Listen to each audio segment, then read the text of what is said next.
கர்த்தருடைய பரிசுத்த நாமத்திற்கு மகிமை உண்டாவதாக. மீண்டுமாய் உங்கள் அனைவரையும் சந்திப்பதில் மிகவும் சந்தோஷப்படுகிறேன். கர்த்தர் உங்களை, உங்களுடைய குடும்பங்களை ஆசீர்வதிப்பாராக. இந்த நாளிலும் செய்திக்கு ஆதாரமாக எபிரெயர் 12ஆம் அதிகாரம் 1வது வசனத்தை நாம் எடுத்துக்கொள்ளலாம். ஆகையால் மேகம் போன்ற இத்தனை திரளான சாட்சிகள் நம்மை சூழ்ந்து கொண்டிருக்க, பாரமான யாவற்றையும் நம்மை சுற்றி நெருங்கி நிற்கிற பாவத்தையும் தள்ளிவிட்டு, விசுவாசத்தை துவக்கிறவரும் முடிக்கிறவருமாயிருக்கிற இயேசுவை நோக்கி நமக்கு நியமித்திருக்கிற ஓட்டத்தில் பொறுமையோடு ஓடக்கட்டவோம். இந்த வசனம்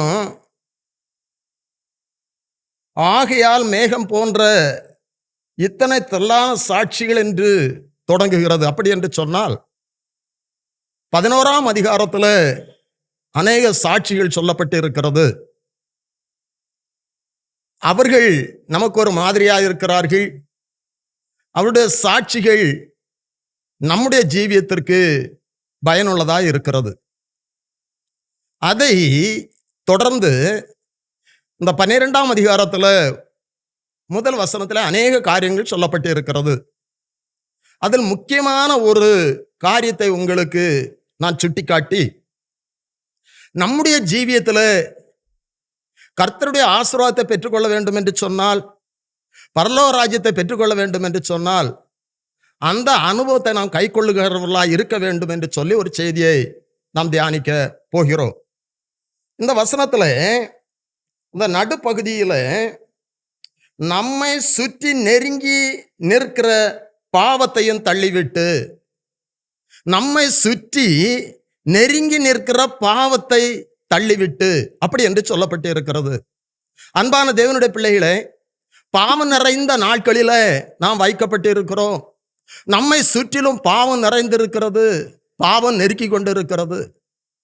வேதம் நமக்கு தெளிவாய் திட்டமாய் சொல்லுகிறது, இந்த பாவத்தை நாம் தள்ளிவிட்டு ஓட வேண்டும் என்று சொல்லி, முதலாவதாக எது எல்லாம் பாவம் என்று சொல்லி வேத வசனத்தின் மூலம் உங்களுக்கு சில காரியங்களை சுட்டிக்காட்டி, அந்த பாவம் என்ன செய்யும், அந்த பாவத்தை யாரெல்லாம் தள்ளிவிட்டு ஓடினார்கள் என்று சொல்லி வேதத்தின் மூலம் தியானிக்க போகிறோம். இன்றைக்கு அநேகருடைய ஜீவியத்தில் பாவத்தை குறித்ததான ஒரு உணர்வு இல்லாதபடி காணப்படுகிறது. நான் என்னுடைய வாழ்க்கையில் சிலருடைய அனுபவத்தை பார்த்திருக்கிறேன். அவர்கள் நாங்கள் பாவம் ஒன்றும் செய்யவில்லை, குடிக்கல, கொலை செய்யல, அந்த மாதிரி பெரிய காரியங்கள் தான் பாவம் என்று சொல்லி திருப்திப்பட்டுக் கொள்ளுகிறார்கள். வேதம் நமக்கு என்ன சொல்லுகிறது? வேதம் சொல்லுகிற காரியம்தான் நம்முடைய வாழ்க்கையில முக்கியமான காரியம், நாம் பின்பற்ற வேண்டிய காரியம். வேத வசன சிலவற்றை உங்களுக்கு நான் நினைவுபடுத்த விரும்புகிறேன். யோசுவா 7ஆம் அதிகாரம் 11வது வசனத்துல கர்த்தர் சொன்னார், இஸ்ரவேலர் பாவம் செய்தார்கள். இங்கே சாபத்தீடானதை எடுத்துக்கொண்டார்கள். அது இஸ்ரவேலருக்கு பாவமாயிருந்தது. கர்த்தருடைய பார்வைக்கு அது பெரிய ஒரு பாவமாய் காணப்பட்டது. அதனால் ஒரு பெரிய தோல்வி அங்கள் சந்தித்தார்கள். சாபத்தீடானதை எடுக்கக்கூடாது என்று சொல்லி கர்த்தர் சொன்னதை நாம் 6ஆம் அதிகாரத்தில் படிக்கிறோம். ஆனாலும் அங்கே ஆகான் சாபத்தீடானதை எடுத்து தன்னுடைய வீட்டிலே மறைத்து வைத்தது நிமித்தம் ஆகானுக்கு மட்டுமல்ல, இஸ்ரவேல் ஜனங்களுக்கு பெரிய ஒரு தோல்வி அந்த பாவத்தின் மூலம் வந்தது. இங்கே சாபத்தீடானதை எடுத்துக்கொள்ளுகிறது பாவம். இன்றைக்கு நம்முடைய வாழ்க்கையில, நம்முடைய வீட்டில கர்த்தருக்கு பிரியமான காரியம் ஏதாவது இருந்தால் அது நமக்கு பாவமாயிருக்கும். அடுத்தது உபாகமம் 23:21 சொல்லப்பட்டு இருக்கிறது, பொருத்தனை பண்ணி அதை செய்யாமல் இருந்தால் நிச்சயமாய் கர்த்தர் கேட்பார், அது பாவமாயிருக்கும் என்று சொல்லப்பட்டு இருக்கிறது. இன்றைக்கு அநேக பேர் அநேக பொருத்தனைகளை செய்கிறார்கள்.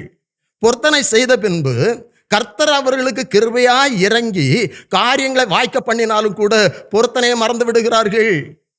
அன்னாள் பொருத்தனை பண்ணினாள், நிறைவேற்றினாள், அவள் பெரிதான ஆசீர்வாதத்தை பெற்றுக்கொண்டாள். இந்த பாவம் என்ன என்பதை நான் உங்களுக்கு நினைவுபடுத்துகிறேன். பொருத்தனை பண்ணி அதை செய்யாமல் இருந்தால் அது பாவம். உபாகமம் 24ஆம் அதிகாரம் 15வது வசனம் இப்படியாய் சொல்லுகிறது, ஒருவனுடைய கூலி உன்னுடைய வீட்டில் இருக்கும் என்று சொன்னால் அது என்னை நோக்கி கூப்பிடாது பாவமாயிருக்கும்.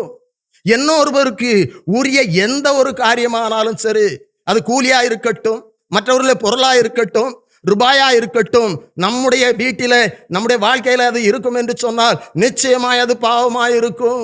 மற்றவர்கள் வேதனைப்படக்கூடிய எந்த ஒரு காரியமும் நம்மிடத்தில் இருக்கக்கூடாது, அது பாவமாயிருக்கும். இன்னும் நீதிமொழிகள் 10ஆம் அதிகாரம் 19வது வசனம் சொல்லுகிறது, சொற்கள் மீதியா பாவம் இல்லாமற் போகாது. நாம் இன்றைக்கு தேவையில்லாம நிறைய வார்த்தைகளை பேசி விடுகிறோம். இயேசு கிறிஸ்து மத்தேயு 12ஆம் அதிகாரம் 36வது வசனத்திலே சொன்னார், பேசுகிற வீணான வார்த்தைகள் அனைத்தையும் குறித்து நியாய தீர்ப்பிலே கணக்கு கொடுக்க வேண்டும் என்று சொல்லி. நான் மீண்டும் உங்களை நினைவுபடுத்துகிறேன், பெரிய பாவம்தான் பாவம் என்று சொல்லி நாம் அநேக காரியங்களில் சின்ன சின்ன பாவங்களை செய்து ஆசீர்வாதங்களை இழந்து கொண்டு இருக்கிறோம். அந்த பாவத்தை இன்றைக்கு அறிந்து நாம் உணர்ந்து அதிலிருந்து ஒரு ஜெயத்தை, அதை தள்ளிவிட்டு ஓடுகிற ஒரு அனுபவத்தை நாம் பெற்றுக்கொள்ள வேண்டும். இங்கே சொற்கள் மீதியார் பாவம் இல்லாமற் போகாது. இன்றைக்கு தேவையில்லாத வார்த்தைகளை நாம் பேசக்கூடாது. மற்றவர்களை குறித்து தேவையில்லாத வார்த்தைகளை நாம் பேசக்கூடாது, அது பாவம் என்று சொல்லப்பட்டு இருக்கிறது. மத்தேயு 5ஆம் அதிகாரம் 28ஆம் வசனத்தில் மலப்பிரசங்கத்தில் இயேசு கிறிஸ்து சொன்னார், ஒரு பெண்ணை இச்சையோடு பார்த்தாலே தன் இருதயத்தில் விபச்சாரம் செய்தாயிற்று. ஒரு பெண்ணை இச்சையோடு பார்த்தாலே அது பாவம். விபச்சாரம் செய்கிறது மட்டுமல்ல, ஒரு பெண்ணை இச்சையோடு பார்த்தாலே அது பாவம். இன்றைக்கு நம்முடைய கண்களுக்கு, லவோதிகா சபைக்கு ஆவியானவர் சொல்லும்போது எழுதும்போது, உன் கண்களுக்கு கலிக்கம்போடு என்று சொன்னார். நம்முடைய ஜீவியத்தில் நாம் பாவத்தை தள்ளிவிட்டு ஓட வேண்டும் என்று சொன்னால் நம்முடைய கண்களை நாம் பாதுகாத்து கொள்ள வேண்டும், காத்துக்கொள்ள வேண்டும். இதை கேட்கிற தேவ பிள்ளைகளே, நீங்கள் கிறிஸ்தவர்களாக இருக்கலாம், ரட்சிக்கப்பட்டவர்களாக இருக்கலாம், இன்னும் ரட்சிப்பின் அனுபவத்துக்குள்ளே வராதவர்களாக இருக்கலாம். ஆனால் பாவம் என்ன என்பதை நாம் இந்த நாட்களில் உணர்ந்து கொள்ள வேண்டியது கட்டாயமாய் காணப்படுகிறது. இன்னும் யாக்கோபு 4ஆம் அதிகாரம் 17வது வசனத்தில் இப்படியாய் சொல்லப்பட்டு இருக்கிறது, நன்மை செய்ய அறிந்திருந்தும் நான் நன்மை செய்யாமல் இருந்தால் அது பாவம்.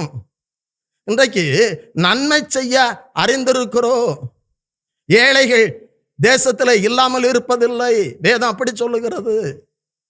இந்த சிறியரில் ஒருவருக்கு எதை செய்தீர்களோ அதை எனக்கே செய்தீர்கள் என்று சொல்லி இயேசு கிறிஸ்து சொன்னார். நான் நன்மை செய்ய அறிந்திருக்கும் போது நமக்கு சில வாய்ப்புகள் இருக்கலாம், நாம் சில காரியங்களை அனுபவித்து கொண்டு இருக்கலாம். ஆனால் அநேக பேர் இந்த நாட்களில் உணவுக்கு கூட, ஒருவேளை உணவுக்கு கூட கஷ்டப்படுகிற சூழ்நிலையில் காணப்படுகிறார்கள். நன்மை செய்ய அறிந்திருக்கும் போது நன்மை செய்யாமல் இருந்தால் அது பாவம். வேதத்தில் இயேசு கிறிஸ்து அழகான ஒரு உவமையை சொன்னார். லாசரு ஐஸ்வர்யவான் ஆடம்பரமாய் வாழ்ந்தான். ஆனா வாசற்படியிலே உட்கார்ந்திருந்த அந்த லாசரை கவனிக்காமல் போன காரணத்தினால், அவனுக்கு நன்மை செய்யாத காரணத்தினால் அவன் பாதாளத்திற்கு சென்றான் என்று சொல்லி பார்க்கிறோம். இன்றைக்கு இந்த வசனத்தை கேட்கிற தேவ பிள்ளைகளே, பாவம் என்ன என்பதை நாம் அறிந்து கொள்ள வேண்டும். இன்னும் வேதத்தில் அநேக வசனங்கள் சொல்லப்பட்டு இருக்கிறது, அநேக காரியங்களை குறித்து பாவம் என்று சொல்லி சுட்டி காட்டுகிறது. தொடர்ந்து இந்த பாவம் என்ன செய்யும் என்று சொல்லி சில வசனங்களை உங்களுக்கு நினைவுபடுத்தி பாவத்தை தள்ளிவிட்டு ஓடின சில பேரையும் உங்களுக்கு சுட்டி காட்ட நான் விரும்புகிறேன்.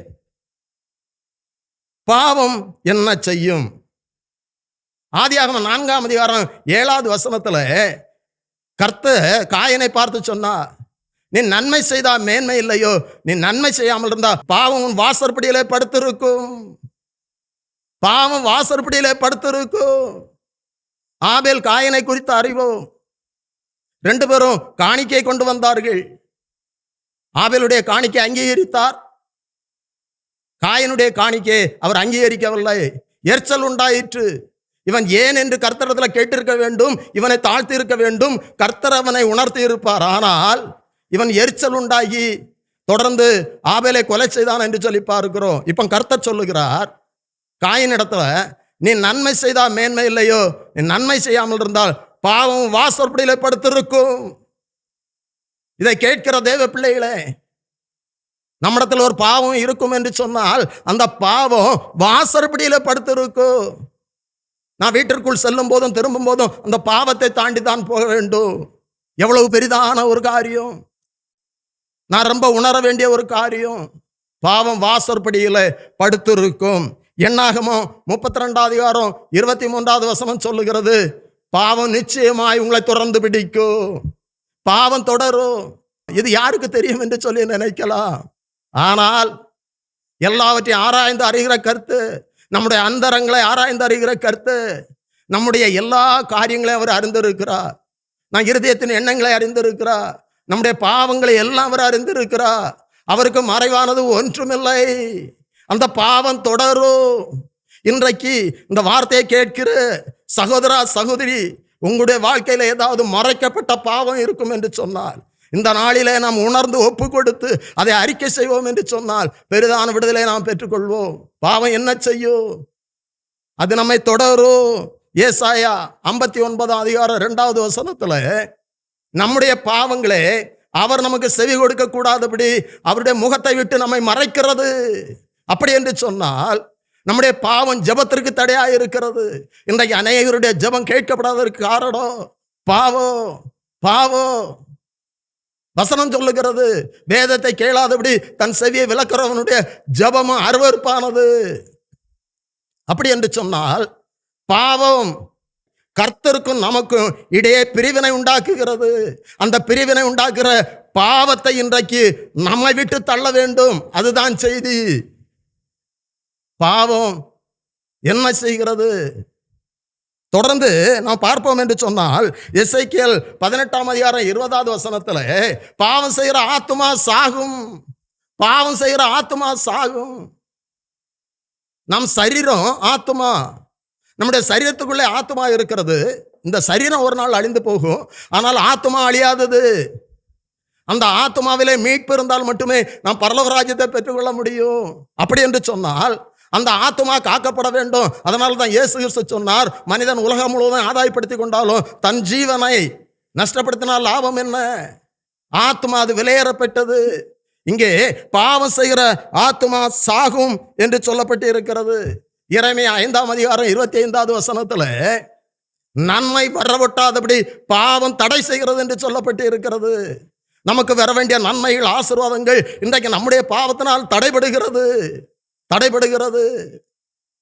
இன்னும் கூட யோவான் 5:14 ஒரு காரியத்தை நாம் பார்க்கிறோம்.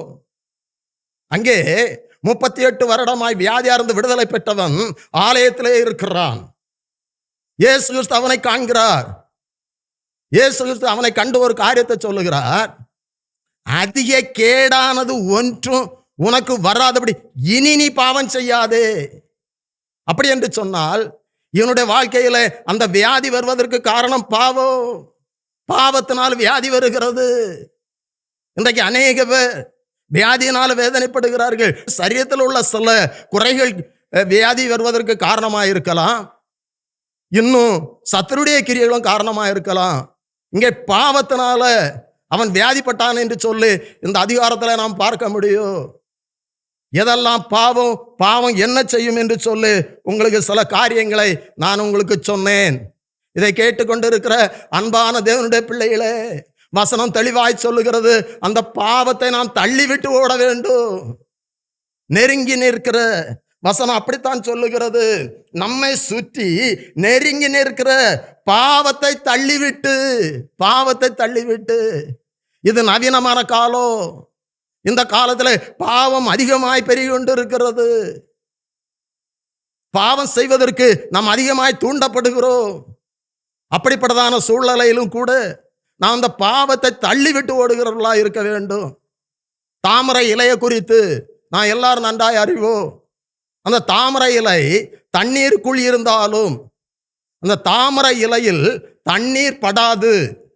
அதுபோல பாவம் நிறைந்த உலகத்திலே பாவ ஜனங்கள் மத்தியிலே நாம் இருந்தாலும் பாவம் நம்மை மேற்கொள்ளாதபடி பாவத்தை நாம் மேற்கொள்ளுகிறவர்களா இருக்க வேண்டும்.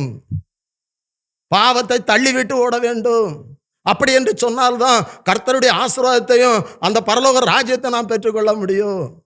அன்பான தேவனுடைய பிள்ளைகளே, முதலாவது நான் உங்களுக்கு சொன்னேன் எதெல்லாம் பாவம். இரண்டாவதாக சொன்னேன் பாவம் என்ன செய்யும். மூன்றாவதாக இந்த பாவத்தை தள்ளிவிட்டு ஓடின சில பேரை நான் உங்களுக்கு நினைவுபடுத்துகிறேன். ஆதியாகமம் 7ஆம் அதிகாரம் 1 வசனத்துல கர்த்தர் நோவாவை நோக்கி, நீயும் உன் வீட்டார் அனைவரும் பேழைக்குள் பிரவேசியுங்கள், இந்த சந்ததியில் உன்னை எனக்கு முன்பாய் நீதிமானாய் கண்டேன். இந்த சந்ததியில் உன்னை எனக்கு முன்பாய் நீதிமானாய் கண்டேன். அப்படி என்று சொன்னால் நோவாவை கர்த்தர் நீதிமானாய் கண்டார். அவனிடத்தில் அவனுடைய ஜீவியத்தில் இருந்த காரியங்களை குறித்து 6ஆம் அதிகாரத்தில் நாம பார்க்கிறோம். 6ஆம் அதிகாரம் 5வது வசனத்தில் மனுஷனுடைய அக்கிரமம் பூமியிலே பெருகினது என்றும் அவன் இருதயத்தின் நினைவுகள் தோற்றமெல்லாம் நித்தமும் பொல்லாதே என்றும் கர்த்தர் கண்டு மனிதனை உண்டு பண்ணினதற்காக அவர் மனஸ்தாபப்பட்டாரா? மனிதனை உண்டு பண்ணினதற்காக, இந்த பூமியிலே மனுஷனை சிருஷ்டித்ததற்காக கர்த்தர் மனஸ்தாபப்பட்டார். நன்றாய் புரிந்து கொள்ளுங்கள், நம்மை அவர் சிருஷ்டித்தார், நம்மை அவர் உருவாக்கினார். நம்மை சிருஷ்டித்ததற்காக, நம்மை அவர் படைத்ததற்காக அவர் மனஸ்தாபப்படக்கூடாது. இன்றைக்கு அநேகருடைய காரியங்களை குறித்து கர்த்தர் மனஸ்தாபப்படுகிறார். அவர் மனஸ்தாபப்படும்படியாக நாம் நடக்கக்கூடாது. சவுலை ராஜாவாக்கினது எனக்கு மனஸ்தாபமாக இருக்கிறது என்று சொல்லி சாமுவேல் தீர்க்கதரிசியிடத்தில் சொன்னார். இன்றைக்கு நம்மை குறித்து கர்த்தர் சந்தோஷப்படத்தக்கதான காரியங்கள் நம்மிடத்தில் இருக்க வேண்டும். இங்கே சிருஷ்டிக்கப்பட்ட அனைவரும், அந்த நாட்களிலே அந்த உலகத்தில் வாழ்ந்த அனைவரும் கர்த்தருக்கு பிரியமில்லாத பாவ நிறைந்த அக்கிரமம் நிறைந்த ஒரு ஜீவியத்தில் காணப்பட்டார்கள். 11, 12 வசனங்கள் இப்படியா சொல்லுகிறது, பூமியானது தேவனுக்கு முன்பாக சீர்கெட்டதாயிருந்தது, பூமி கொடுமையினால் நிறைந்திருந்தது. அப்படி என்று சொன்னால் பூமியில் வாழ்ந்த அனைவரும் சீர்கெட்டு போயிருந்தார்கள். கொடுமையினால் அந்த பூமி நிறைந்திருந்தது. 12வது வசனம், தேவன் பூமியை பார்த்தார், இதோ அது சீர்கெட்டதாயிருந்தது, மாம்சமான யாவரும் பூமியின் மேல் தங்கள் வழியை கெடுத்து கொண்டிருந்தார்கள். வழியை, ஜீவியத்தை, வழி என்று சொன்னால் ஜீவியத்தை கெடுத்து கொண்டு இருந்தார்கள். இப்படிப்பட்டதான ஒரு சூழ்நிலையில் 6ஆம் அதிகாரம் 9வது வசனத்தில் பார்க்கிறோம், நோவாவுக்கோ கர்த்தருடைய கண்களில் கிருபை கிடைத்தது. நோவா தன் காலத்திற்குள், அந்த வார்த்தையை நாம் உன்னிப்பாக கவனிக்க வேண்டும். கவனமாக அந்த வார்த்தையை நீங்கள் பாருங்கள். வசனத்தில் எப்படியாவது சொல்லுகிறது, தன் காலத்தில் இருந்தவர்களுக்குள்ளே. அந்த நாட்களில் பூமி சீர்கெட்டதாக இருந்தது. எல்லா ஜனங்களும் தங்களுடைய வழியை கெடுத்து கொண்டு இருந்தார்கள். எல்லா ஜனங்களும் பாவத்தினால அந்த வழி, அவருடைய ஜீவியம் கெட்டுக்கொண்டு இருந்தது. அந்த நாட்களில், அந்த சூழ்நிலையில் நோவா, அந்த வசனம் சொல்லுகிறது, தன் காலத்திற்குள் வாழ்ந்தவர்களுக்குள்ளே நீதிமானும் உத்தமனுமாயிருந்தான். நீதிமானும் உத்தமனுமாயிருந்தான். அன்பான தேவனுடைய பிள்ளைகளே, இதன் மூலம் நான் உங்களுக்கு சொல்லுகிற செய்தி, இன்றைக்கு பாவம் நிறைந்த நாட்களிலே பாவ ஜனங்கள் மத்தியில் நாம் வாழ்ந்து கொண்டிருக்கிறோம். ஆனால் நோவாவை போல பாவத்தை வெறுக்கிற, தள்ளுகிற ஒரு அனுபவம் நம்மிடத்தில் காணப்பட வேண்டும். இங்கே நோவா தேவனோடு சஞ்சரித்து கொண்டிருந்தான். ஆங்கில வேதாகமத்தில் இப்படிப்பட்டதான அர்த்தத்தில் சொல்லப்பட்டு இருக்கிறது, நோவா தேவனோடு நடந்தான். இன்றைக்கு நம்முடைய வாழ்க்கையில் நம்ம சிருஷ்டித்த படைத்த தேவனோடு நடக்கிற ஒரு அனுபவத்தில் நாம் காணப்பட வேண்டும். அது மேன்மையான ஒரு காரியம், அது ஆசீர்வாதமான காரியம். இப்படியாக நோவாவும் குடும்பமும் காக்கப்பட்டார்கள். அதற்கு காரணம் நோவாவும் குடும்பமும் அந்த பாவத்தை தள்ளினார்கள். பாவத்தை தள்ளிவிட்டு ஓட வேண்டும். அதனால தான் 7ஆம் அதிகாரம் 1வது வசனத்தில் கர்த்தர் நோவாவை நோக்கி, நீயும் வீட்டார் அனைவரும் பேழைக்குள் பிரவேசிங்கள், இந்த சந்ததியில் உன்னை எனக்கு முன்பாய் நீதிமானாக கண்டேன். உன்னை எனக்கு முன்பாக. இந்த வார்த்தை என்னை மிகவும் தொட்டது, என்னை மிகவும் உணர்த்தியது. கர்த்தருக்கு முன்பாக நாம் நீதிமானாய் காணப்பட வேண்டும். அப்படி என்று சொன்னால் பாவங்களை தள்ளிவிட்டு நாம் ஓடுகிறவர்களாய் காணப்பட வேண்டும். நோவா பாவத்தை தள்ளிவிட்டான். அந்த நாட்களில் பாவம் நிறைந்திருந்தது, ஜனங்கள் எல்லாம் பாவம் செய்து கொண்டிருந்தார்கள். ஆனால் நோவா அந்த பாவத்தை செய்யாதபடி தன்னுடைய வழியை காத்து கொண்டான், பாவத்தை தள்ளினான். அதனால் கர்த்தருடைய பெரிதான ஆசீர்வாதத்தை பெற்றுக்கொண்டான். நோவாவும் குடும்பமும் பேழைக்குள் சென்றார்கள். கர்த்தர் கதவை அடைத்தார் என்று சொல்லி நான் தொடர்ந்து அங்கே பார்க்கிறோம். அன்பான தேவனுடைய பிள்ளைகளே, கர்த்தர் எல்லாவற்றையும் காண்கிறவர். நோவாவுடைய ஜீவியத்தை, நோவாவுடைய வழியை அவர் கண்டார். அதனால நோவாவுடைய குடும்பத்தையும் காத்தார். நாம் காக்கப்பட வேண்டும் என்று சொன்னார். நம்முடைய குடும்பம் காக்கப்பட வேண்டும் என்று சொன்னால் பாவம் நிறைந்த உலகத்தில் இருக்கிறன்னா பாவத்தை தள்ளிவிட்டு ஓட வேண்டும். தொடர்ந்து படிப்போம் என்று சொன்னால் 9ஆம் அதிகாரம் முதல் வசனத்தில் சொல்லப்பட்டு இருக்கிறது, நோவாவையும் குமாரரையும் கர்த்தர் ஆசீர்வதித்தார். அந்த குடும்பம் ஆசீர்வதிக்கப்பட்டது. அந்த குடும்பம் பேழைக்குள் பாதுகாக்கப்பட்டது, தொடர்ந்து ஆசீர்வதிக்கப்பட்டது. கர்த்தருடைய ஆசீர்வாதத்தை பெற்றுக்கொள்ள வேண்டும் என்று சொன்னால் நான் பாவத்தை தள்ளிவிட்டு ஓடுகிறவர்களா இருக்க வேண்டும். நோவா பாவத்தை தள்ளிவிட்டு ஓடினான். இரண்டாவதாக யோசேப்பை குறித்து நான் உங்களுக்கு நினைவுபடுத்த விரும்புகிறேன். ஆதியாகமம் 39ஆம் அதிகாரம் 9வது வசனத்தில் யோசேப்பு அவன் குழியில் தூக்கி போடப்பட்டான், விற்கப்பட்டான், போத்திவாருடைய வீட்டிலே அடிமையாய் காணப்படுகிறான். இப்பொழுது போத்திவாருடைய மனைவி அவன் மேல் கண் போட்டு அப்படி என்று சொல்லி அந்த வசனம் சொல்லுகிறது. அவனோடு அவள் ஒரு கள்ள தொடர்பை, ஒரு மோசமான காரியத்தை செய்ய அவனை வற்புறுத்துகிறாள். அவன் மேல் கண் போட்டு என்று சொல்லப்பட்டு இருக்கிறது. என்னோடு சைனி அப்படி என்று சொல்லி அவள் அவனை வற்புறுத்துகிறாள். இந்த 39ஆம் அதிகாரம் 9வது வசனத்தில் பிற்பகுதியில் யோசேப்பு சொல்லுகிறான், நான் தேவனுக்கு விரோதமாய் பாவம் செய்வது எப்படி? இதில் ஒரு காரியத்தை உங்களுக்கு நினைப்பூட்ட விரும்புகிறேன். இந்த பாவத்திற்கு யோசேப்பு உட்பட்டிருப்பான் என்று சொன்னால் இந்த காரியத்தை யாரும் அறிந்து கொள்ள முடியாது, யாருக்கும் தெரியாது. இன்றைக்கு அநேக கிறிஸ்தவர்கள் கூட, கர்த்தரை அறிந்தவர்கள் கூட யாருக்கு தெரியும் என்று சொல்லி ரகசிய பாவத்தில் அடிமைப்பட்டு கொண்டிருக்கிறார்கள். இந்த வார்த்தையை கேட்கிற தேவ பிள்ளையே, உங்களுடைய வாழ்க்கையில ஏதாவது ரகசிய பாவங்கள், அந்தரங்கமான பாவங்கள் இருக்கும் என்று சொன்னால் இன்றைக்கு அந்த பாவத்தை தள்ளிவிட வேண்டும்.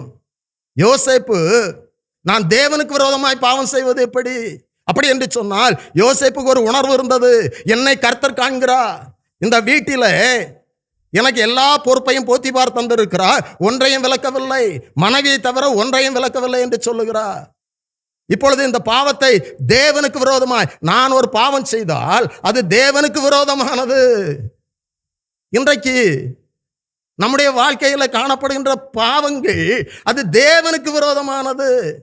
அதை நாம் புரிந்து கொள்ள வேண்டும். தொடர்ந்து 12வது வசனத்தில் இப்படியா சொல்லப்பட்டு இருக்கிறது, அப்பொழுது அவள் அவனுடைய வஸ்திரத்தை பற்றி பிடித்து என்னோடு சயனி என்றாள்.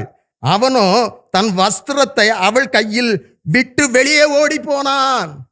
சுற்றி நிற்கிற நாம் 1வது வசனத்தில், செய்திக்கு ஆதாரமான வசனத்தில் நாம் படித்தோம், நம்மை சுற்றி நெருங்கி நிற்கிற பாவத்தை தள்ளிவிட்டு ஓடின யோசேப்பு நமக்கு ஒரு நல்ல சாட்சி. ஒருவேளை வாலிப பிள்ளைகள் இந்த செய்தியை கேட்டுக்கொண்டிருந்தால் நான் உங்களுக்கு சொல்லுகிறேன், கர்த்தருடைய வார்த்தை உங்களுக்கு நேராய் கடந்து வருகிறது. உங்களை நெருங்கி பாவங்கள் வரலாம், உங்களை பாவம் செய்ய தூண்டுகிற காரியங்கள் காணப்படலாம். ஆனால் அந்த பாவத்தை விட்டு, அந்த பாவத்தை தள்ளிவிட்டு ஓடுவோம் என்று சொன்னால் கர்த்தருடைய ஆசீர்வாதத்தை பெற்றுக்கொள்வோம். இல்லாவிட்டால் ஆசீர்வாதத்தை இழந்து போவோம். இங்கே அவன் பாவத்தை தள்ளிவிட்டு ஓடினான் அப்படி என்று சொல்லி பார்க்கிறோம். அந்த பாவத்தை அவன் தள்ளிவிட்டு ஓடின காரணத்தினால பெரிதான ஒரு உயர்வை, ஒரு ஆசீர்வாதத்தை அவன் பெற்றுக்கொண்டான். முதலாவது நோவாவை குறித்து சொன்னேன். தன் காலத்தில் இருந்தவர்களுக்குள் எல்லா ஜனங்களும் தங்களுடைய வழியை கெடுத்து கொண்டிருந்தார்கள். பூமி சீர்கெட்டதாக இருந்தது. அந்த சூழ்நிலையில நோவா மட்டும் நீதிமானாய் காணப்பட்டான். அந்த பாவத்தை தள்ளிவிட்டு அந்த பாவத்திலிருந்து ஒரு ஜெயத்தை பெற்றான். இரண்டாவதாக யோசேப்பை குறித்து சொன்னேன். பாவம் நெருங்கி வந்தது. நம்முடைய வாழ்க்கையிலும் கூட அப்படித்தான். பாவத்தை குறித்து ஒரு உணர்வு நமக்கு இருக்கலாம், ஆனால் சில சூழ்நிலை பாவம் நெருங்கி வரும்.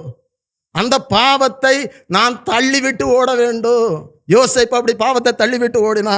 மூன்றாவதாக யோபுவை குறித்து நான் உங்களுக்கு நினைவுபடுத்த விரும்புகிறேன். யோபு பெரிய ஒரு சீமான். தேசத்தில் அவனுடைய சம்பத்து பெருகிற்று. அவனுக்கு அதிகமான ஆடு மாடுகள், அதிகமான வேலைக்காரர்கள் இருந்தார்கள்.